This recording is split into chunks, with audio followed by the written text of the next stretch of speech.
নবী আমার এতিম,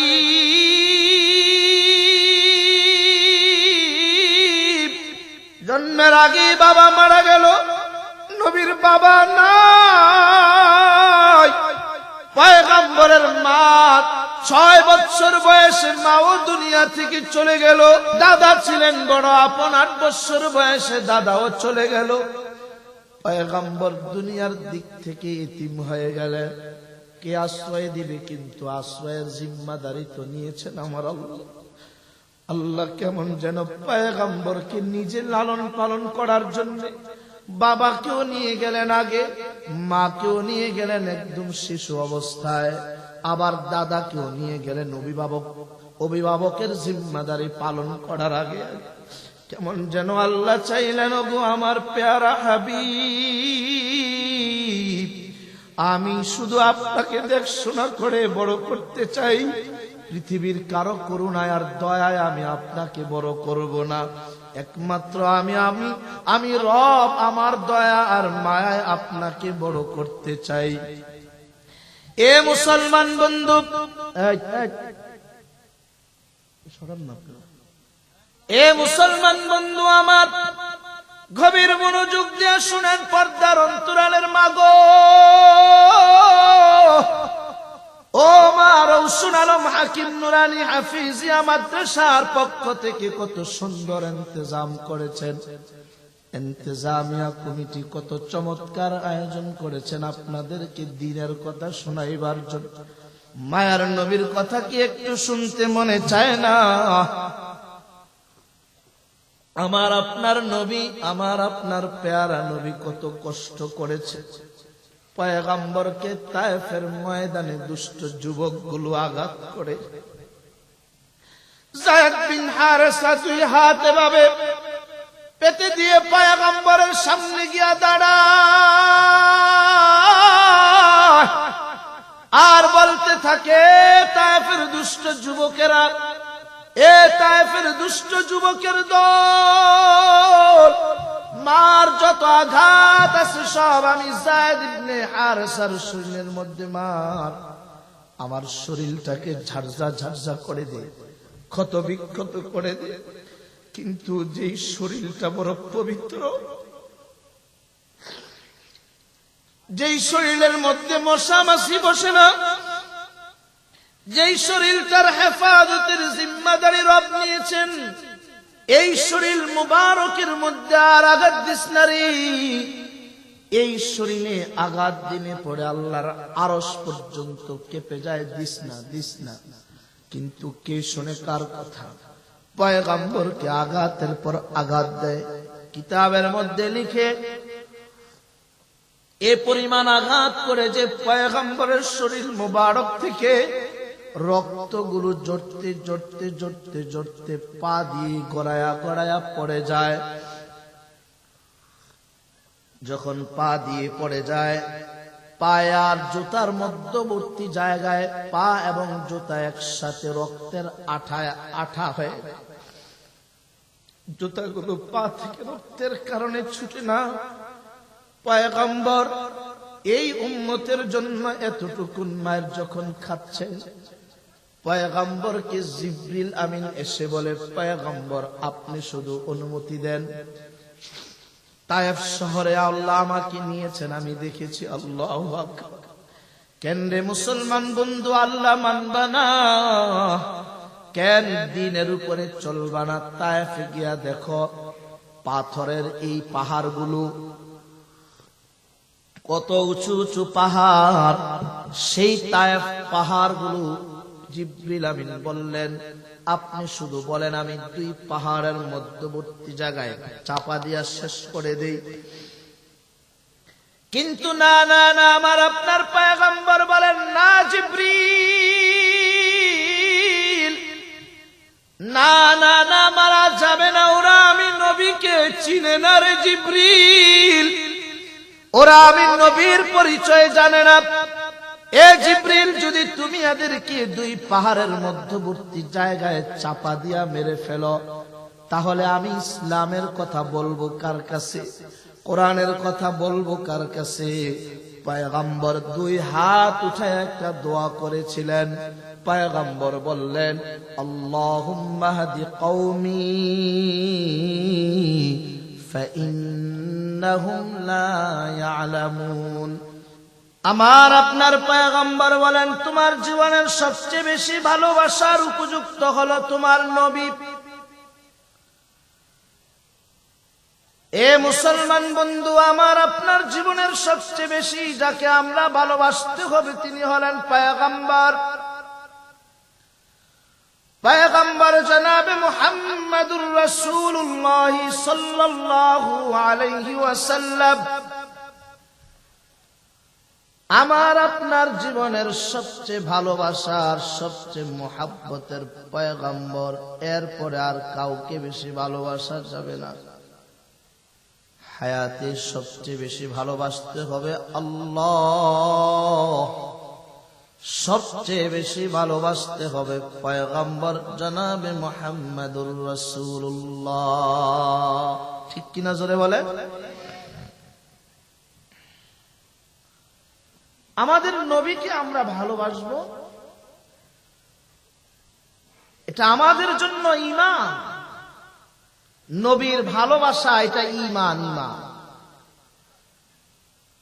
মন চাইলো ভালোবাসলাম, মন চাইলো না ভালোবাসলাম না, না না না না। এ মুসলমান বন্ধুরে আমার,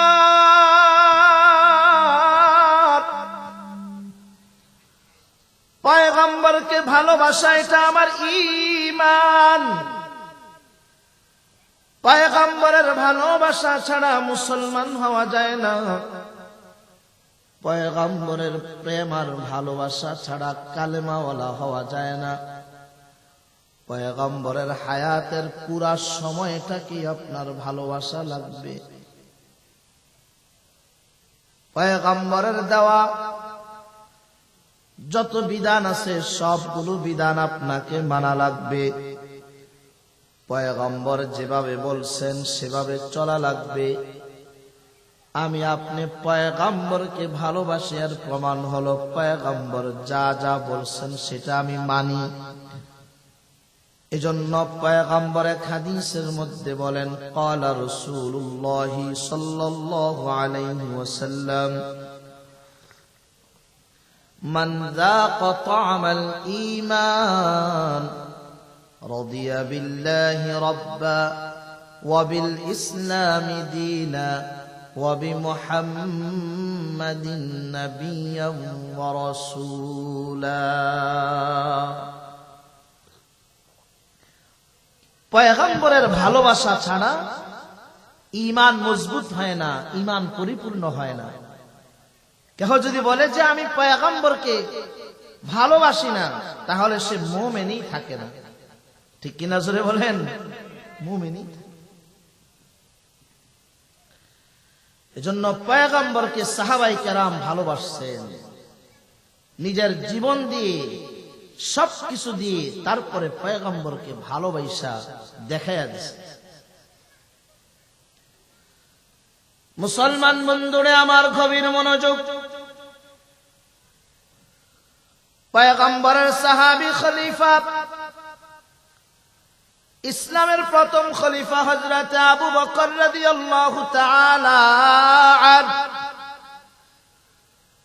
হযরত আবু বকর ইসলাম ধর্ম গ্রহণ করলেন, কালেমা পড়লেন। কালেমা গ্রহণ করার পরে, ইসলাম ধর্ম গ্রহণ করার পরে আবু বকর রাদিয়াল্লাহু তাআলা আনহু ইসলাম ধর্ম গ্রহণ করার আগ থেকেই সবার কাছে গ্রহণযোগ্য একজন ব্যক্তি ছিলেন। সবাই তাকে মুহাব্বত করত, ভালোবাসত। আবু বকর রাদিয়াল্লাহু তাআলা আনহু পয়গম্বরের বন্ধু ছিলেন, সবচেয়ে কাছের একজন মানুষ ছিলেন। যে মাত্র আবু বকর রাদিয়াল্লাহু তাআলা আনহু কালেমা পড়ে ইসলাম ধর্ম গ্রহণ করলেন, গোত্রের মানুষেরা অসন্তুষ্ট হয়ে গেল, তার বিরুদ্ধে চলে গেল। আবু বকর রাদিয়াল্লাহু তাআলা আনহু কালেমা পড়লেন, কালেমা পড়ার কারণে সবাই বিরুদ্ধে চলে গেল, দুশমনে পরিণত হয়ে গেল। যেই আবু বকর তাদের কাছে সবচেয়ে ভালো মানুষ, সেই আবু বকর এখন তাদের কাছে সবচেয়ে অপছন্দের মানুষ হয়ে গেছে। এই আবু বকর,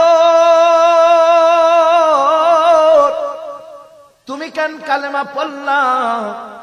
আব্দুল্লাহর বেটা মুহাম্মদ যেগুলো বলে সেগুলো তো আমরা বিশ্বাস করি না, তুমি কেন বিশ্বাস করলা? আবু বকর রাদিয়াল্লাহু তাআলা আনহু বলেন, আমি যা বলছি, যা বিশ্বাস করেছি, মুহাম্মদ সাল্লাল্লাহু আলাইহি ওয়াসাল্লামের আনিত ধর্মকে আমি আমার জীবনে বাস্তবায়নের লক্ষ্যে কালেমার ঘোষণা দিয়ে দিলাম। যেই কালেমা পড়েছি, জীবন যাবে তো কালেমা ছাড়া হবে না, সব কিছু দিয়ে দেব, কালেমা দেব না। বাড়ি ছাড়তে রাজি আছি, কিন্তু কালেমা দিতে রাজি না। সন্তান, সব কিছু আমি ছেড়ে দিতে রাজি আছি, কিন্তু কালেমা আমি আর ছাড়তে পারবো না। হযরতে আবু বকর রাদিয়াল্লাহু তাআলা আনহু যখন পয়গম্বরের ভালোবাসায় এমন বক্তব্য দিলেন, এলাকার নেতাদের মাথা গরম। আজও দেখবেন, বর্তমান সময়েও দেখা যায়, যারা কোরআনের পক্ষে কথা বলে, যারা কোরআন শরীফ হাদিস শরীফের পক্ষে কথা বলে, অনেক সময় মুসলমানের বাচ্চাই বিরোধিতা করে। এই মিয়া কেন করো, কেন? তুমিও তো মুসলমানের সন্তান, মুসলমানের সন্তান হইয়া কেন বিরোধিতা করো? বড় আশ্চর্য লাগে, কেন করে জানেননি? কারণ হলো একটা, নিজের অন্তর মন, নিজের অন্তরাত্মা কোরআন দিয়া সাজাইতে পারে নাই। জিজ্ঞেস করে দেখবেন, ওই লোকটা কোরআন পড়তে জানে না। মুসলমানের বাচ্চা কোরআন পড়তে জানে না, দিন সম্পর্কে জানে না। এটা কোনোদিন আমাদের জন্য কল্যাণের বিষয় নয়। মুসলমানের সন্তান কোরআন পড়বে, কোরআন বুঝে বুঝে চলবে, এটা হচ্ছে মুসলমানের সন্তানের স্বাভাবিক পরিচয়। কিন্তু না জানার কারণে আজ বর্তমান সময়ে কোরআনের চর্চা যথাযথ না হওয়ার কারণে চতুর্দিকে তাকাইলে দেখা যায় মুসলিম সমাজের বহু মুসলমানদেরকে কোরআনের বিরুদ্ধে অবস্থান নিতে দেখা যায়, ঠিক কিনা?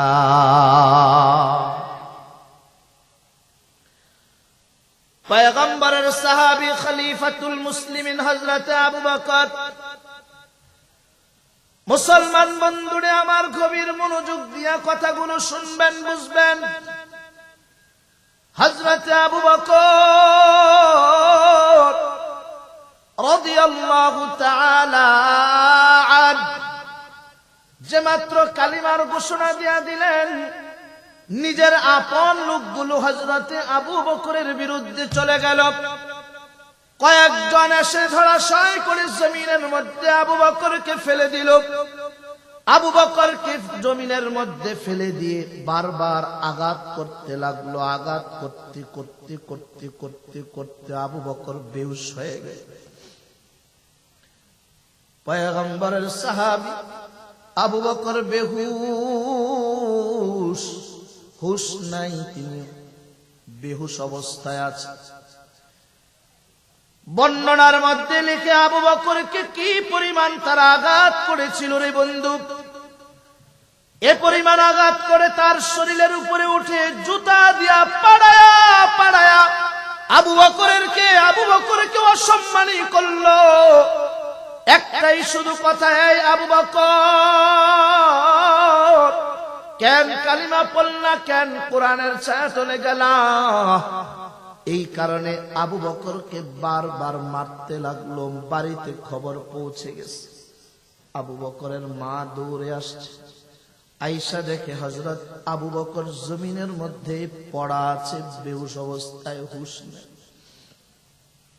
মুসলমান বন্ধুরে আমার, সাহাবায়ে কেরামের জীবনে যদি তালাশ করে দেখেন, এমন বহু ঘটনা আপনি পেয়ে যাবেন যে সাহাবায়ে কেরাম শুধু এই কালিমার জন্য পয়গম্বরের ভালোবাসায় নিজের জীবনকে কতটা পরীক্ষার সম্মুখীন করেছেন। হযরত আবু বকর রাদিয়াল্লাহু তাআলা আনহু যখন হুঁশ ফিরে আসছে, মা কাছে বসা, মাকে জিজ্ঞেস করতেছে হুঁশ ফিরার পর, আমার পয়গম্বর কেমন আছে? আবু বকর জিজ্ঞেস করে, আমার নবী কেমন আছে? আবু বকরের মা উম্মুল খায়ের বলে, আরে আবু বকর, যেই মুহাম্মাদের কারণে তোকে এইভাবে আঘাত করা হলো, হুঁশ ফিরার পরে তুই বুঝিস সর্বপ্রথম তার কথাই বললি? আবু বকরকে মা বলতেছে, মায়ের মনে তো বড় দরদ, মায়ের মনে সন্তানের ভালোবাসা। মা বলতেছে, আবু বকর, অনেক বেশি তোমার রক্তক্ষরণ হয়েছে, রক্তক্ষরণের মাধ্যমে তোমার শরীরটা দুর্বল হয়ে গেছে, বাবা তোমাকে একটু দুধ পান করতে হবে, দুধ পান করলে পরে তোমার শরীরটা একটু স্বাভাবিক হবে, তুমি একটু হুঁশ ফিরে পাবে, দাঁড়াতে পারবে। ওই সময়ে আবু বকর তার মাকে কি জবাব দিয়েছিল বন্ধু, পয়গম্বরকে কিভাবে ভালোবাসতে হয় একটু শুনুন। আবু বকর বললেন, আম্মা, আমি আবু বকর এক ডুব দুধ পান করব না যতক্ষণ না পর্যন্ত আমি জানতে পারবো আমার পয়গম্বর জনাবে মুহাম্মাদুর রাসূলুল্লাহ সাল্লাল্লাহু আলাইহি ওয়াসাল্লাম কোন অবস্থায় আছে। যতক্ষণ আমি এটা নিশ্চিত না হব ভালো আছেন না খারাপ আছেন, কোন অবস্থায় আছেন, এটা না জানা পর্যন্ত আমি এক ডুব দুধ পান করতে পারবো না।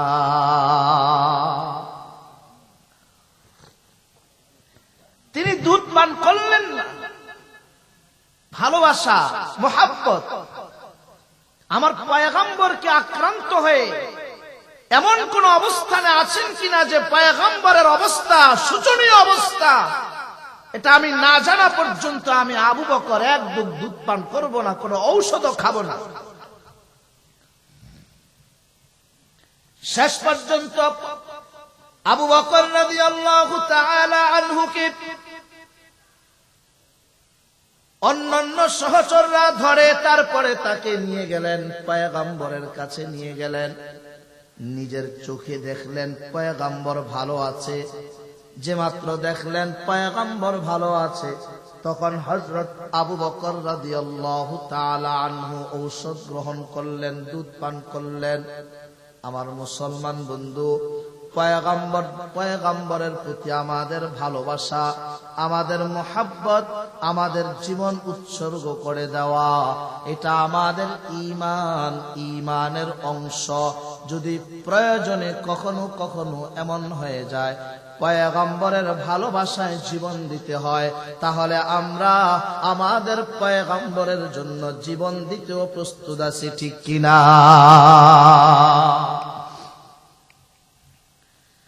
আমার বন্ধুগণ, পয়গম্বরকে আপনি কেন মুহাব্বত করবেন না বলেন? পয়গম্বরকে কেন মুহাব্বত করবেন না? হে মুসলমান, পয়গম্বর আমাদের জন্য এই পর্যন্ত ইসলাম আনতে গিয়ে কতটা কষ্ট সহ্য করেছেন। মক্কার লোকেরা যখন দেখলো যে মুহাম্মদকে আর থামানো যায় না, এই মুহাম্মদের ব্যাপারে কি করা যায় সিদ্ধান্ত এখনই নেওয়া লাগবে, সবাই উঠে পড়ে লাগলো মুহাম্মদের বিরুদ্ধে। দারুন নাদওয়ায় মিটিং হয়ে গেল, মুহাম্মদকে দুনিয়া থেকে বিদায় করে দিতে হবে। সিদ্ধান্তের পর সিদ্ধান্ত নেয়, এনামের পর এনাম ঘোষণা দেয়। যদি মুহাম্মদের গর্দান আলাদা করে দিতে পারো, এই পুরস্কার ওই পুরস্কার পাইবা। এইভাবে বহু চেষ্টার পরও মুহাম্মদ সাল্লাল্লাহু আলাইহি ওয়াসাল্লামকে তারা শেষ করতে পারে নাই, পয়গম্বরকে খতম করতে পারে নাই। কারণ পয়গম্বরের হেফাজতের একমাত্র মালিক কে? তো জবান খুলে বলুন না, কে? আল্লাহ। 40 বছর পর্যন্ত আরবের লোকদের সাথে উঠা বসা, 40 বছর পর্যন্ত আরবের লোকদের সাথে পয়গম্বরের উঠা বসা, লেনদেন সব কিছু হওয়ার পরে 40-এর কোঠায় যখন পুষল, সবাই বলতে লাগলো আব্দুল্লাহর বেটা মুহাম্মদ আল আমিন, তার মতন বিশ্বাসী আর কেউ নাই। কাফের বেঈমান যারা আছে, যারা রাসূলের দুশমন, তারাও পয়গম্বরের কাছে আমানত রাখতো, নিজেদের সম্পদগুলো গচ্ছিত রাখতো পয়গম্বরের কাছে। যে মাত্র পয়গম্বর 40-এর কোঠায় যাওয়ার পরে নবুয়ত প্রাপ্তি হলেন, নবুয়ত পাওয়ার পরে পয়গম্বর সফা নামক একটা পাহাড় আছে, সেই সফা নামক পাহাড়ের মধ্যে গিয়া বিভিন্ন গোত্রের নাম ধরে ধরে ডাকলেন। লম্বা চূড়া কথা, বিভিন্ন ধরনের গোত্রের লোকদেরকে ডাকার পরে চতুর্দিক থেকে সবাই যখন জড়ো হয়ে গেল, এবার পয়গম্বর বলেন, তোমরা আমার ব্যাপারে কি ধারণা রাখো? আমি যদি বলি পাহাড়ের পেছন দিক থেকে শত্রুদল তোমাদের উপরে আক্রমণ করতে চায়, শত্রুদল তোমাদের উপরে আক্রমণ করতে চায়, তোমরা কি বিশ্বাস করবা নাকি? সবাই এক আওয়াজে বলল, আব্দুল্লাহর বেটা মুহাম্মদ কোনদিন আমাদের সাথে মিথ্যা বলে নাই, কোনদিন আমাদের সাথে কোনো ধোঁকাবাজি করে নাই, কোনদিন প্রতারণা করে নাই। আপনি যদি বলেন সত্যি পেছনে আছে, তাহলে অবশ্যই আমরা মেনে নেব। এতটা বিশ্বাস করেন, এতটা ভালোবাসেন পয়গম্বরকে। এবার পয়গম্বর বলেন, তাহলে তোমরা শুনে নাও, আমি তোমাদেরকে এক রবের দাওয়াত দিচ্ছি। ইয়া আইয়ুহান নাস কুলু লা ইলাহা ইল্লাল্লাহ তুফলিহু। তোমরা এক আল্লাহর উপরে ঈমান নিয়ে আসো, এই সমস্ত মূর্তিগুলাকে ছেড়ে দাও, পূজা ছেড়ে দাও, এরাদেরকে নিজেরাই তোমরা তৈরি করো, নিজেরাই তোমরা বানাও। এগুলো তো কোনো ইবাদতের যোগ্য না, যেটা তুমি নিজে বানাও ওইটা ইবাদতের যোগ্য কিভাবে হয়? এইভাবে যখন পয়গম্বর বলতে লাগলো, এবার আবু লাহাব বলে উঠলো, তাব্বান লাকা লিহাদা জামাতানা। এই মুহাম্মদ, তুমি ধ্বংস হও, তুমি কি এজন্যই আমাদেরকে ডাকছো নাকি? তুমি কি আমাদেরকে এজন্যই ডাকছো নাকি? তুমি যেই রবের দাওয়াত দাও, তোমার ওই রবের কথা আমরা মানি না, তোমার ওই রবকে আমরা বিশ্বাস করি না। 40 বছর পর্যন্ত পয়গম্বর যেই জায়গায় যেই মানুষগুলোর সাথে একসাথে ওঠা বসা করলেন, যে মাত্র কালেমার কথা বললেন, যে মাত্র ইসলামের কথা বললেন, যে মাত্র রবের কথা বললেন, ঠিক তেমনি মুহূর্তে পয়গম্বর দুশমনে পরিণত হয়ে গেলেন। সবার কাছে পয়গম্বর মুহূর্তের ভিতরে দুশমনে পরিণত হলেন। ও বন্ধু আমার, পয়গম্বর যখন 40-এর কোঠায় গিয়া দাওয়াত দিলেন, আস্তে আস্তে আস্তে আস্তে দাওয়াত দিতে শুরু করলেন। পয়গম্বরের বিরুদ্ধে লেগে গেল।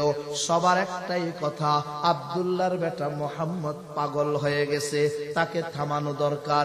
মিটিং এর পর মিটিং করে, কিন্তু না না, কোনোভাবেই থামানো যায় না। পয়গম্বরের মিশন চলছে, হেফাজতের জিম্মাদারি নিয়েছেন আল্লাহ। ও পয়গম্বর, আপনাকে আমি আল্লাহ হেফাজত করব। পৃথিবীর কোন শক্তি আপনাকে দমায়া রাখতে পারবে না, কোন শক্তি আপনার মিশন বন্ধ করতে পারবে না। ও আল্লাহর বান্দারা, ইতিহাস ঘুরে ঘুরে দেখলাম, পয়গম্বরের জীবন আদর্শ পড়ে দেখলাম, পয়গম্বরকে কেউ থামাইতে পারে নাই। আল্লাহর মিশন নিয়ে চলছেন তো চলছেন, চলছেন তো চলছেন। পয়গম্বর দাওয়াত দিতে থাকলেন। শেষ পর্যন্ত লম্বা চূড়া কথা, মক্কা থেকে পয়গম্বরকে ছেড়ে মদিনায় যাওয়া লাগবে, নিজের মাতৃভূমি ছেড়ে দিয়ে চলে যাওয়া লাগবে। পয়গম্বরের আগে তায়েফে চলে গেলেন, এই দ্বীন ও ইসলামের জন্য, আমাকে আপনাকে জান্নাতি বানানোর জন্য। পয়গম্বর যখন তায়েফ চলে গেলেন, পয়গম্বর ভাবলেন তায়েফের যুবকেরা আমাকে বড় আদর করে জায়গা দিবে, কিন্তু হিতে বিপরীত হয়ে গেল। তায়েফের দুষ্ট যুবকগুলাকে তায়েফবাসী লড়াইয়া দিল, যাও যাও, আব্দুল্লাহর বেটা আমাদের মূর্তির বিরুদ্ধে কথা বলে, আব্দুল্লাহর বেটা আমাদের বিরুদ্ধে কথা বলে, যাও যাও যাও, তার বিরুদ্ধে তোমরা অবস্থান নাও। অবস্থান নিতে নিতে কি হলো, সবাই তার বিরুদ্ধে লেগে গেল। ও মুসলমান বন্ধুরে আমার, তায়েফের ময়দানে রসুলকে কেমন আঘাত করেছে ইতিহাস সাক্ষী। রসুলের সফর সঙ্গী যায়েদ বিন হারেসা বলে পয়গম্বরকে যখন আঘাত করা শুরু করেছে, নবী আমার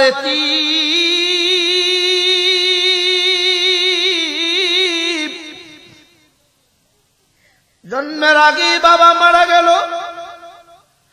নবীর বাবা নাই, পয়গম্বরের মা 6 বছর বয়সে মাও দুনিয়া থেকে চলে গেল।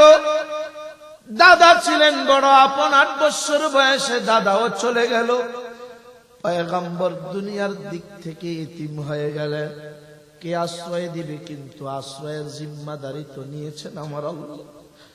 আল্লাহ কেমন যেন পয়গম্বরকে নিজে লালন পালন করার জন্য বাবাকেও নিয়ে গেলেন আগে, মাকেও নিয়ে গেলেন একদম শিশু অবস্থায়, আবার দাদাকেও নিয়ে গেলেন অভিভাবকের জিম্মাদারি পালন করার আগে।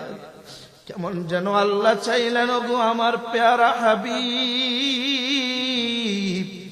আমি শুধু আপনাকে দেখশোনা করে বড় করতে চাই, পৃথিবীর কারো করুণায় আর দয়ায় আমি আপনাকে বড় করব না, একমাত্র আমি রব আমার দয়া আর মায়ায় আপনাকে বড় করতে চাই। এ মুসলমান বন্ধু, এ মুসলমান বন্ধু আমার, গভীর মনোযোগ দিয়ে শুনেন, পর্দার অন্তরালের মাগো,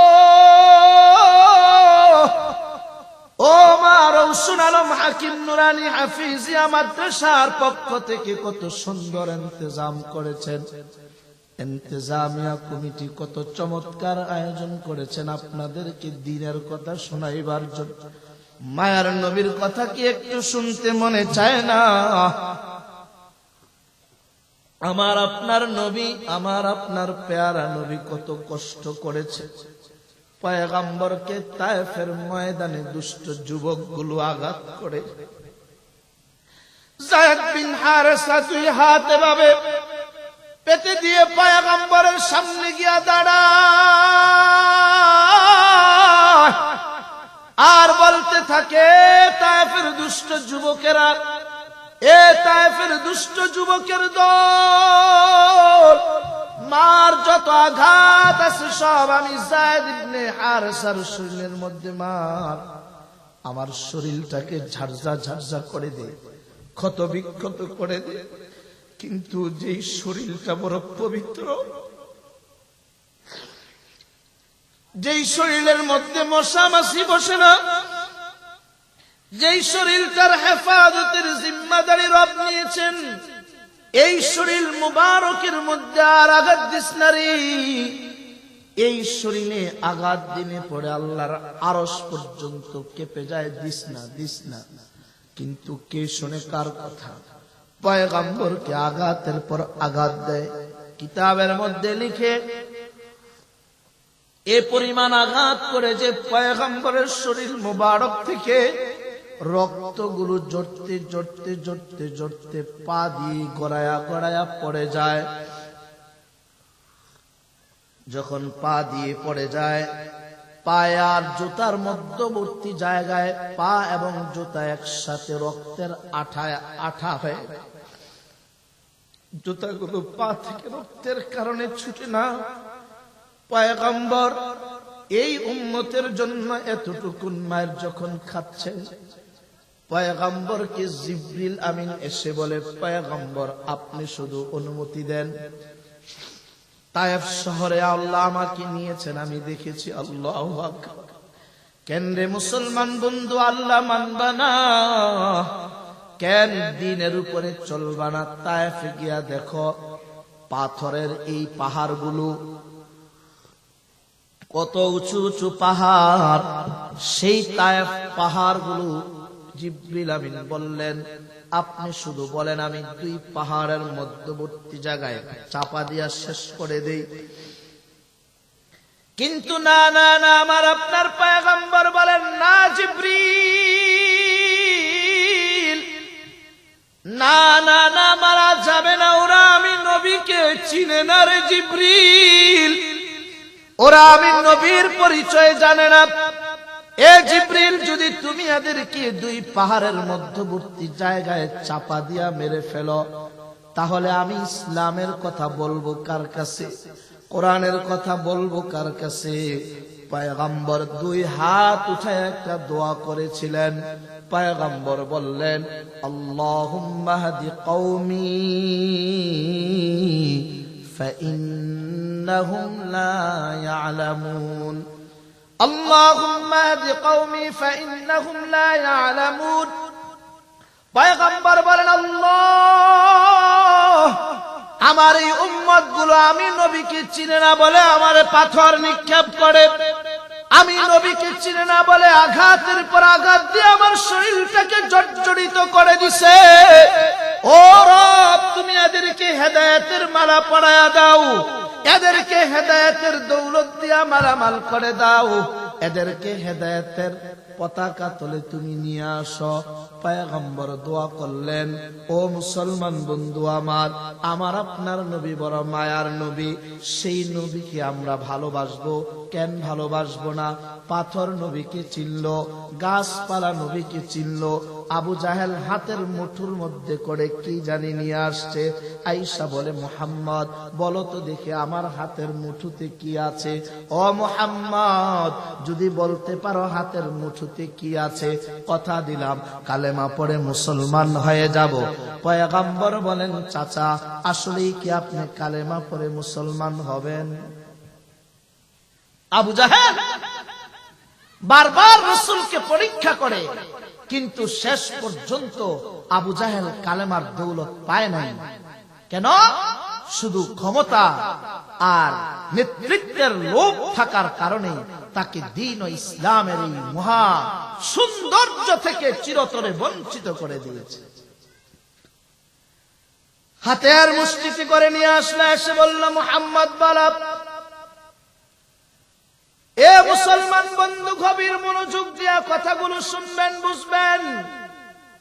হাতের মুঠোতে করে নিয়ে আসলো, মুহাম্মদ যদি বলতে পারো আমার হাতের মুঠোর মধ্যে কি আছে রে, তাহলে আমি তোমাকে কথা দিলাম, আমি এই মুহূর্তে তোমার সামনে কালেমা পড়ে মুসলমান হয়ে যাব।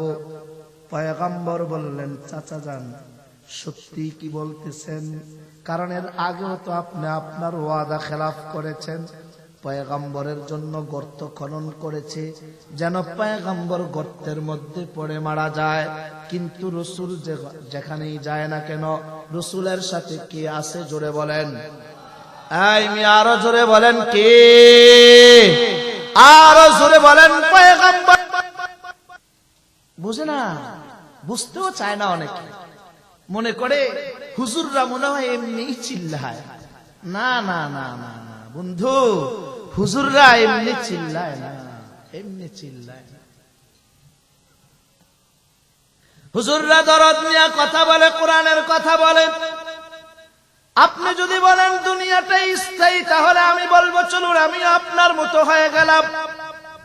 আপনি যদি বলেন দুনিয়ার ঈশ্বর আয়াস সব কিছু স্থায়ী, আমিও আজ থেকে দাড়ি কেটে ফেলবো, আমিও টুপি ফেলে দিয়ে সামনে চুলগুলো বড় রেখে আমিও আপনার মতো টাই প্যান্ট পরে এবার আমিও কিন্তু রাস্তাঘাটে ঘুরতে পারি, একেবারে আপনাদের থেকে আমার অবস্থানটা খারাপ না। কোন দিক থেকে আপনি খারাপ বলবেন? সবচেয়ে বড় কথা হলো আমি একজন কোরআনে হাফেজ।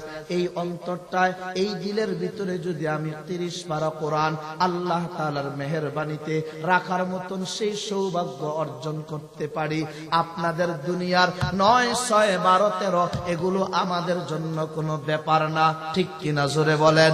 কিন্তু বন্ধু, বহু বুইজা দেখলাম এই নুরানি মাদ্রাসাগুলোর উস্তাদদেরকে আপনি ছোটখাটো মনে করতে পারেন, আপনি ভাবতে পারেন এই মাদ্রাসার মুহতামিম সাহেব আপনাদের অনুকম্পায় চলে, আপনাদের অনুগ্রহে চলে। না রে বন্ধু, না না, আমাদের এই নুরানি মাদ্রাসাগুলোকে আপনি নরমাল মনে করবেন না। এই নুরানি মাদ্রাসাগুলোর বরকতে আল্লাহ তাআলা এখনো পর্যন্ত আমাকে আপনাকে ভালো রাখছেন। বাংলাদেশে কয়েকদিন আগে ভূমিকম্প হয়ে গেল, ওই ভূমিকম্পের মধ্যে বাংলাদেশে যেই পরিমাণ ক্ষতি হওয়ার কথা ছিল ওই পরিমাণ ক্ষতি হয় নাই। আমরা তো ভেবেছিলাম এই তো শেষ হয়ে গেলাম। আমি যেই বিল্ডিং এ ছিলাম আমি দেখলাম পুরো বিল্ডিংটা কেমন যেন আমার মাথার উপরেই পড়ে যাচ্ছে, কিন্তু আল্লাহ হেফাজত করেছেন। 6 তলা ভবনের নিচে কোরআনের মাদ্রাসা আছে। এই বাংলাদেশে আরো আগে ফজরে তাহাজ্জুদের সময়ে ভূমিকম্প হয়েছে, বাংলাদেশকে আল্লাহ হেফাজত করতেছেন এই নুরানি মাদ্রাসার কোরআন তেলাওয়াতের বরকতে, ঠিক কিনা? এজন্য মুসলমান বন্ধুরে নরমাল করে দেখার কিছুই নাই। কিছু আছে? জোরে বলেন, জোরে বলেন। কিছুই নাই, কিছুই নাই। এ মুসলমান বন্ধু, কোরআন ওয়ালাদেরকে ছোট বাবার কোন সুযোগ নাই। দুনিয়া স্থায়ী না, অস্থায়ী রে বন্ধু। আমার কোরআন প্রেমী বন্ধুদেরকে বলবো, আল্লাহর দ্বীনকে মোহাব্বত করবেন, কলিজা দিয়া ভালোবাসবেন। আবু জাহেল বারবার বারবার, সময় আমার হাতে একেবারে কম, মূল আলোচনায় আরো সামনে। আমার বন্ধু শেষ পর্যন্ত আবু জাহেল বললেন, তোমার হাতে কি? যদি এটা আমি পয়গম্বর না বলে, যদি হাতের ভিতর থেকে যা আছে ওটাই বলে দেয় তার পরিচয়, তাহলে কি তুমি মানবানি? জোরে কন্না আল্লাহু আকবার। আমি বলা দরকার নাই, ভিতরে যেটা আছে ওইটাই যদি পরিচয় দিয়া দেয় তাহলে তুমি মানবানি, সেটা কয়। মুহাম্মদ তুমি কি পাগল হইছো? মুহাম্মদ তুমি কি হইছ? তুমি কি পাগল হইছ? ভিতরে যেটা আছে সেটা কি কথা বলতে পারে? সেটা কি তার পরিচয় দিতে পারে? সেটা কি মানুষ নাকি যে কথা বলবে? কিন্তু আল্লাহ যদি জবান দিতে চান তাহলে আল্লাহ পৃথিবীর সব কয়টা বস্তুর মধ্যেই জবান দেওয়ার ক্ষমতা রাখেন কি রাখেন না? জোরে বলেন। রাখে। লম্বা চূড়া ঘটনা মুসলমান বন্ধুরে আমার। হাতের ভিতর থেকে আওয়াজ চলে আসলো, আশহাদু আল্লা ইলাহা ইল্লাল্লাহ ওয়া আশহাদু আন্না মুহাম্মাদান আবদুহু ওয়া রাসূলুহু। হাতের মধ্যে পাথর বলে, আমি এক পাথর, আমি সাক্ষী দিচ্ছি আল্লাহ একজন, আল্লাহ ছাড়া কোনো মাবুদ নাই। আমি আরো সাক্ষী দিচ্ছি তিনি হচ্ছেন মুহাম্মাদুর রাসূলুল্লাহ। আল্লাহু আকবার। আমার বন্ধুগণ গভীর মনোযোগ। এই পয়গম্বরকে আপনি কেন মানবেন না? পয়গম্বরের জীবন আদর্শ আমাদের সকলের কাছেই আমাদের জীবন চলার পাথেয় হিসাবে পয়গম্বরের জীবন আদর্শকে আমাদের অনুসরণ করা লাগবে। কোরআনে হাকিমের মধ্যে আল্লাহ বলেন, লাকাদ কানা লাকুম ফি রাসূলিল্লাহি উসওয়াতুন হাসানাহ। পয়গম্বরের আদর্শের মধ্যে আমাদের জন্য আদর্শ রয়েছে, পয়গম্বরের মধ্যেই আমাদের জন্য উত্তম আদর্শ রয়েছে। পয়গম্বর যেভাবে বলবেন সেভাবে আমরা চলবো। কোরআনে হাকিমের মধ্যে আসছে, ওমা আতাকুমুর রাসূলু ফাখুযু, তোমার পয়গম্বর যা নিয়ে আসছে সেটা তুমি মানো। ওমা আতাকুমুর রাসূলু ফাখুযু ওমা নাহাকুম আনহু ফান্তাহু, পয়গম্বর যা থেকে বিরত থাকতে বলেন সেগুলো থেকে তুমি বিরত থাকো।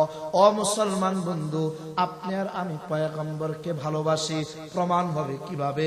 প্রমাণ হবে এইভাবে, আপনার আমার জীবনটা, আপনার আমার বডিটা পয়গম্বরের বডির মতন বানাইতে হবে। পয়গম্বর তার জীবনটা পরিচালনা করেছেন কিভাবে সেটা আপনাকে দেখতে হবে। পয়গম্বরের জীবন চরিত, পয়গম্বরের আদর্শ, পয়গম্বরের গোটা হায়াতটা পড়ানো হয় রওশন আব্দুল হাকিম নুরানি হাফিজিয়া মাদ্রাসার মতো মাদ্রাসাগুলোর মধ্যে। আপনার আমার জীবনের আইডল হবে মুহাম্মাদুর রাসূলুল্লাহ সাল্লাল্লাহু আলাইহি ওয়াসাল্লাম। পয়গম্বরের আদর্শে আদর্শবান হয়ে কবরে যাওয়া লাগবে, না হয় আল্লাহ কোরআনে হাকিমের সূরা আলে ইমরানের মধ্যে বলেন, ইয়া আইয়ুহাল্লাযীনা আমানুত্তাকুল্লাহা হাক্কা তুকাতিহি ওয়া লা তামুতুন্না ইল্লা ওয়া আনতুম মুসলিমুন। আসুন। আল্লাহ বলে মুসলমান না হইয়া কবরে আসবা না, পাক্কা মুসলমান হইয়া কবরে আসবা, নবীর আদর্শ নিয়ে কবরে আসবা। আপনি যাদেরকে আমরা ছোট মনে করি, নুরানি মাদ্রাসার ছোট্ট ছোট্ট বাচ্চা, আমি ঢাকা শহরে একটা মাদ্রাসা আছে, আরেকটা আমার স্কুল আছে, স্কুলের নাম হচ্ছে গ্রিন নলেজ একাডেমি, মাদ্রাসার নাম হচ্ছে দারুল উলুম শ্যামপুর। ও মুসলমান বন্ধু, আমার মাদ্রাসার প্লের বাচ্চাটা 2 রাকাত নামাজের ইমামতি করে দেখায়া দিবে। আপনারা বলেন তো দেখি, জানাজার নামাজ পড়ায়া দেখায়া দিবে। ছোট্ট নাবালেগ বাচ্চা ইমামতি করে, জানাজার ইমামতি করে, ইমাম 2 জোহরের নামাজের, আসরের নামাজের। ছোট্ট বাচ্চাটাকে আমরা নামাজ শিখাইয়া দিলাম, দিন শিখাইয়া দিলাম, জানাজা শিখাইয়া দিলাম, কোরআন শিখাইয়া দিলাম, হাদিস শিখাইয়া দিলাম। এখন তো স্কুলের সব শিক্ষাই মোটামুটি আমাদের মাদ্রাসায় প্রাথমিক পর্যায়ের সব পাওয়া যায়। ও মুসলমান বন্ধু, পয়গম্বরের জীবন আদর্শ আপনার মধ্যে কিভাবে আনবেন, কি কি আদর্শ আনবেন, এই সবগুলো জানার জন্য, ইসলামটা বুঝার জন্য, কোরআনটা বুঝার জন্য, পরকালের সফলতা অর্জনের জন্য আপনার কি মনে হয় এই মাদ্রাসাগুলোর দরকার নাই? জোরে বলেন। আজকে মুসলমানের হায়াতের মধ্যে আগুন লাগছে, আগুন। কেন রে এত আগুন? আজ মুসলমানের সন্তান নামাজ পড়াইতে পারে না। মসজিদের ইমাম যদি বাড়িতে যায় তাহলে ইমাম খুঁজে পাওয়া যায় না। কেন সমাজের মধ্যে কি মানুষ নাই নাকি? কি ঠিক কিনা জোরে বলে? মসজিদের ইমাম যদি 2 দিনের জন্য বাড়িতে যায়, হুজুর নামাজ পড়াবে কে? আপনাদের এখানে হয়তো বা বহু যোগ্য লোক আছে। বাংলাদেশ যেহেতু সফর করি, ওই সকল এলাকার কথা বলি, ওই জায়গায় দেখা যায় ইমাম যদি বাড়িতে যায় তাহলে নামাজ পড়াইবে কি খুঁজা পাওয়া যায় না। কিরে ভাই, খুঁজা কেন পাওয়া যাইবে না? তুমি কি মুসলমান নাকি? তুমি কি নামাজ পড়ো না? তুমিও তো নামাজ পড়বা, তুমি নামাজ পড়তে পারলে নামাজ কেন পড়াইতে পারবা না? একজন মুসলমানের সন্তান সে নামাজ পড়াইতে পারবে না, এটা মেনে নেওয়া যায় না। মুসলমানের সন্তান কোরআন পড়তে জানে না, এটা মেনে নেওয়া যায় না। এই যে রজব মাস শুরু হয়ে গেছে, আল্লাহুম্মা বারিক লানা ফি রজব ওয়া শাবান ওয়া বাল্লিগনা রমাদান, রমজান পর্যন্ত পৌঁছার জন্য দোয়া করতেই থাকবো, প্রস্তুতি নিতেই থাকবো। কেন? কারণ মুসলমানের সন্তানেরা রমজানের জন্য 2 মাস আগ থেকেই দোয়া করবে। আনাস ইবনে মালিক رضي الله تعالى عنه إذا دخل رجب قال رسول الله صلى الله عليه وسلم اللهم بارك لنا في رجب وشعبان وبلغنا رمضان। পয়গম্বর বলে তুমি পড়তে থাকো। বলুন তো দেখি, রমজানটা কেন দামি হইল? রমজান তো রমজানের কারণে দামি হয় নাই। রমজান মাস তো রোজার কারণে দামি হয় নাই।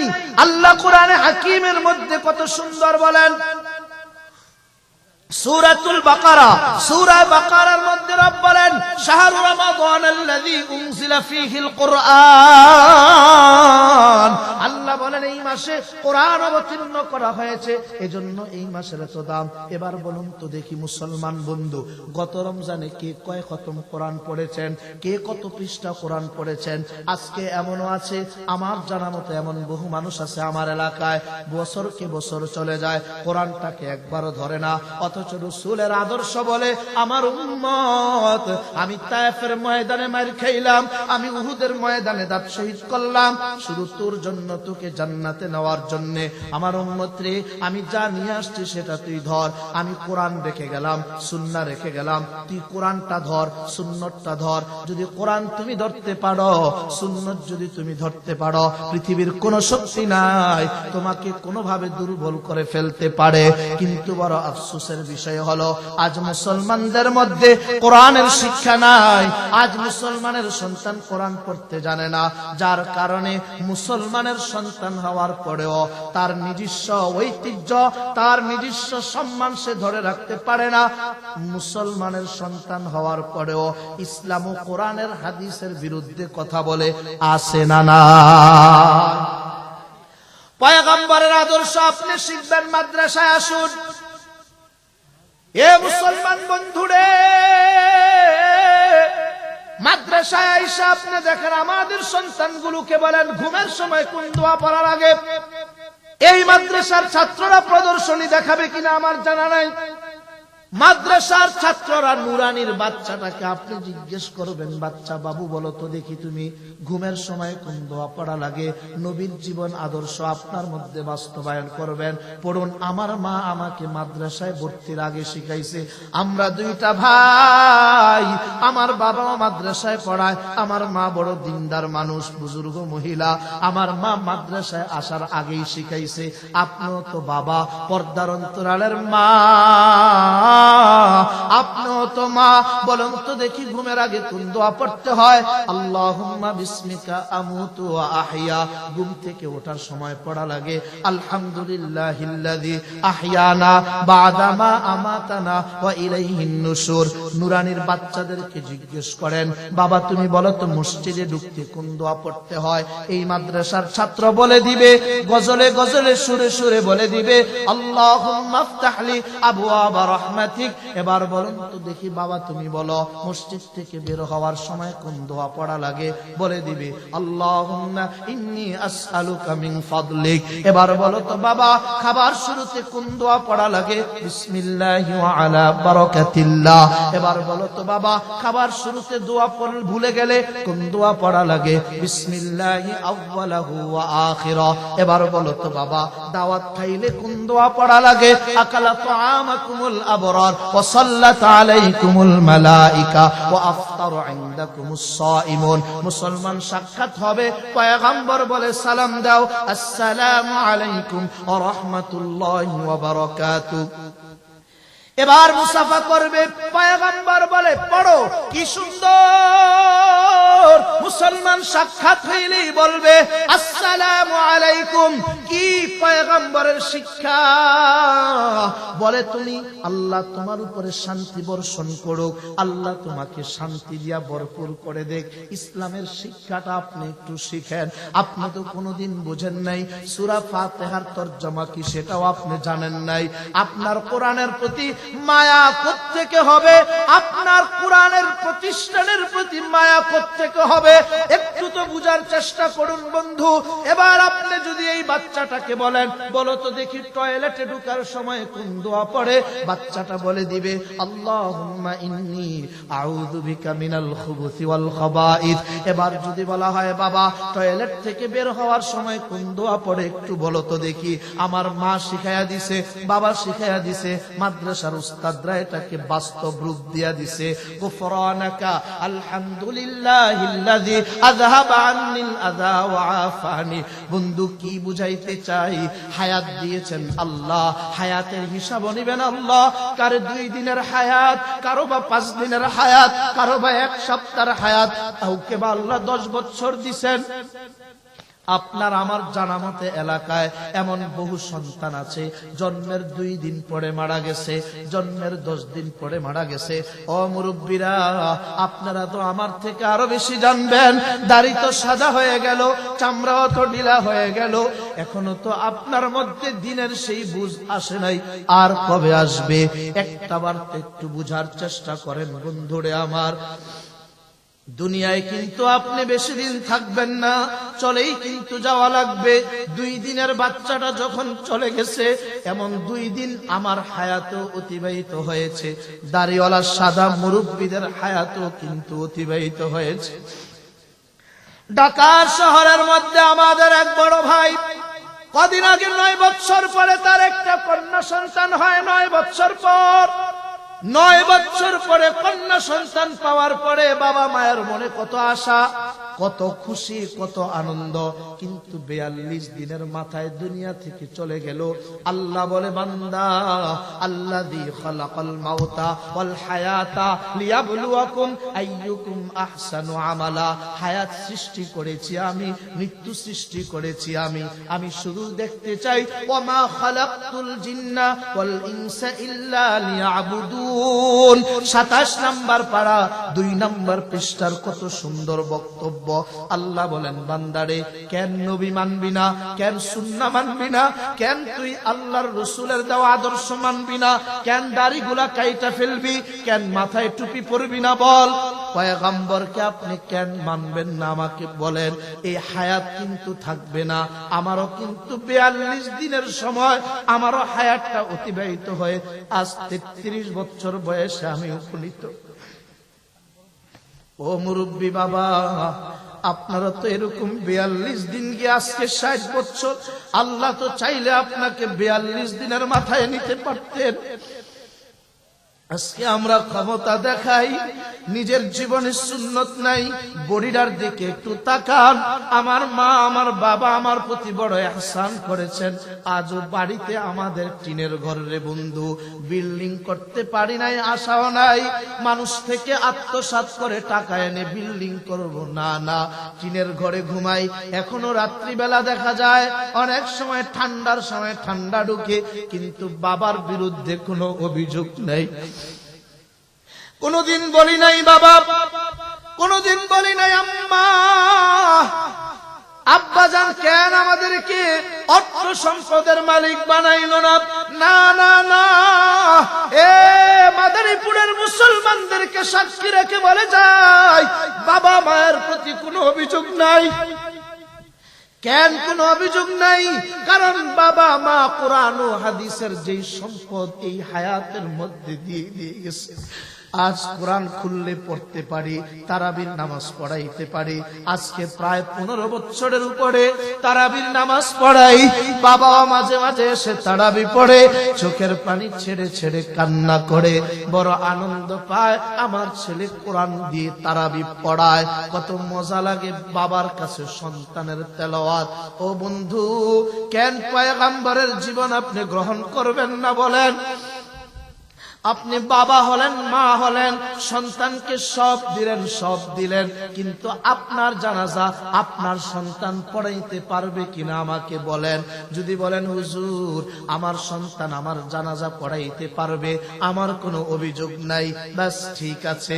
আপনার মেয়েটা আপনার ইন্তেকালের পর সূরা ইয়াসিনটা পড়তে পারবে কিনা বলুন। যদি বাবা হয়ে মা হয়ে মনে করেন আমার মেয়েও পারবে না, আমার সন্তানও পারবে না, আমি বলবো আপনার কপালও পুড়ছে, আপনার সন্তানের কপালও পুড়ছে, ঠিক কিনা?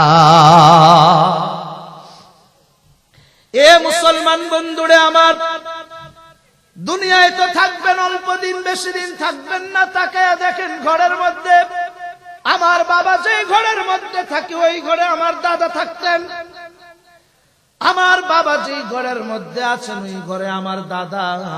আজ দাদাকে আমি দেখি নাই, আমার বাবা এখনো আছে। নানির বাড়িতে নানা ছিল, এখন নানা নাই। নানির বাড়িতে নানি ছিল, এখন নানি নাই। এর মানে আমিও থাকবো, আপনিও থাকবেন না? বন্ধু না, সবাইকে চলে যাওয়া লাগবে। যেহেতু চলে যাওয়া লাগবে, মদিনাওয়ালার সনদ নিয়ে যদি যেতে পারি, পয়গম্বর বলে মানুষের সাথে সুন্দর আচরণ করো, মানুষের বোঝা হালকা করে দাও। রাস্তায় চলতে গেলে কাটা পাইলে কাটা সরাইয়া দাও। মানুষের সাথে সুন্দর কথা বলো, সুন্দর আচরণ করো, মানুষকে কষ্ট দিও না। মুরব্বীদের বোঝা দেখলে যুবকরা সেই বোঝাটাকে হালকা করে দাও।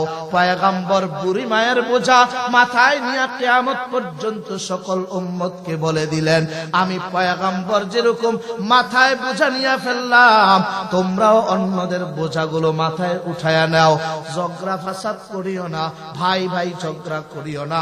ছাড় দেওয়ার মন মানসিকতা রাখো, আল্লাহর উপরে ভরসা রাখো, আল্লাহর উপরে আস্থা বিশ্বাস রাখো। দুনিয়ায় যত তুমি ছাড় দিবা আল্লাহ তত তোমাকে উঠাইয়া দিবে, ঠিক কিনা? জোরে বলেন।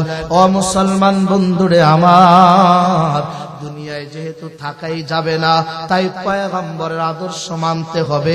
পয়গম্বরকে জীবনের চাইতে বেশি ভালোবাসতে হবে। পয়গম্বরের দেওয়া সুন্নত গুলো মেনে মেনে চলা লাগবে। রাত্রিবেলা ঘুমাইতে যাবেন, ওযু করেন সুন্দরভাবে, বিছানাটা 3 বার ঝাড়ু দেন। পয়গম্বর নিজের বিছানা নিজেই ঝাড়তেন, সুন্দর মতন ঝাড়তেন, বিবির কাজে সহযোগিতা করতেন, সমাজের মানুষের কাজ হালকা করতেন, নিজে নিজে কাজ কইরা মজা পাইতেন, নিজের কাপড়টা পয়গম্বর নিজে সিলাইতেন। আমি আর আপনি কোন বাহাদুর, যদি পয়গম্বর পারে আমরা কেন পারবো না? পয়গম্বর আমাদেরকে বলছেন নামাজের সময় হলে পরে নামাজে যাও, সুন্নাহগুলো পড়ো, সুন্দর মতন চা খাইবা, ডান হাতে চা খাইবা, খাবার খাওয়ার পরে প্লেটটা চেটে চেটে খাইবা। আম্মা জান আয়েশা বলেন 100 প্লেট যদি থাকে আমি চিনতে পারতাম কোনটা পয়গম্বরের প্লেট। আল্লাহু আকবার। পয়গম্বর খাবার খাইতেন বড় চমৎকার ভাবে। আমরা খাবার খাই কিভাবে? আমাদের আইডল হলেন পয়গম্বর। চলুন সবাই এখন থেকে নিয়ত করে ফেলি। কত চা দোকানে কাজ করে, রিক্সা চালক আছে, ভ্যান চালক আছে, কৃষি ক্ষেত্রে কাজ করে, রাস্তাঘাটে কাজ করে, দোকানদারি করে, কিন্তু আজান হলে পরে মসজিদে যায়, আছে না নাই? কলেজ ইউনিভার্সিটিতে পড়ে, আজান হলে পরে মসজিদে যায়। আজকের মাহফিলে যারা বসলাম আমরা সবাই নিয়ত করে ফেলি ইনশাআল্লাহ হুজুর রওশন আব্দুল হাকিম নুরানি হাফিজিয়া মাদ্রাসার মাহফিল থেকে নিয়ত করলাম, আজ থেকে আজান হলে পরে মসজিদে যাব, রমজান আসতেছে রোজাগুলো রাখবো। যদি আল্লাহর প্রতি আস্থা এবং বিশ্বাস থাকে, মোহাব্বত নিয়া কারা কারা পারবেন দুইটা হাত উঠায়া আমার আল্লাহকে দেখান। আল্লাহ আপনি কবুল আর মঞ্জুর করে নেন। এই প্রত্যেকটা হাতকে আপনি দ্বীন ও ইসলামের জন্য কবুল করে নেন। জোরে জোরে বলেন আমিন। শুরু থেকে শেষ পর্যন্ত যে কথাটা বুঝালাম, পয়গম্বর আমাদের জন্য আইডল, পয়গম্বর দ্বীনের জন্য বহু কুরবানি করেছেন। লম্বা সময় দিয়ে বুঝাইতে পারি নাই। পয়গম্বরের জন্য আবু বকর সহ সকল সাহাবায়ে কেরামের এক ভালোবাসা ছিল, অগাধ ভালোবাসা। পয়গম্বর যা নিয়ে এসেছেন সাহাবায়ে কেরাম অক্ষরে অক্ষরে পালন করেছেন। কিয়ামত পর্যন্ত সকল মানুষের হেদায়েতের জন্য, সকল মানুষের জীবন সুন্দর আদর্শওয়ালা জীবন প্রতিষ্ঠার জন্য পয়গম্বরের আদর্শ ছাড়া দ্বিতীয় কোন রাস্তা নাই। তাই সকল মুসলমানের ঐক্যবদ্ধ সিদ্ধান্ত হবে আজ থেকে আমরা সবাই পয়গম্বরের আদর্শ বাস্তবায়ন করা, প্রতিষ্ঠা করা, নিজের জীবনে আনার জন্য সকলে ঐক্যবদ্ধভাবে চেষ্টা করব ইনশাআল্লাহ।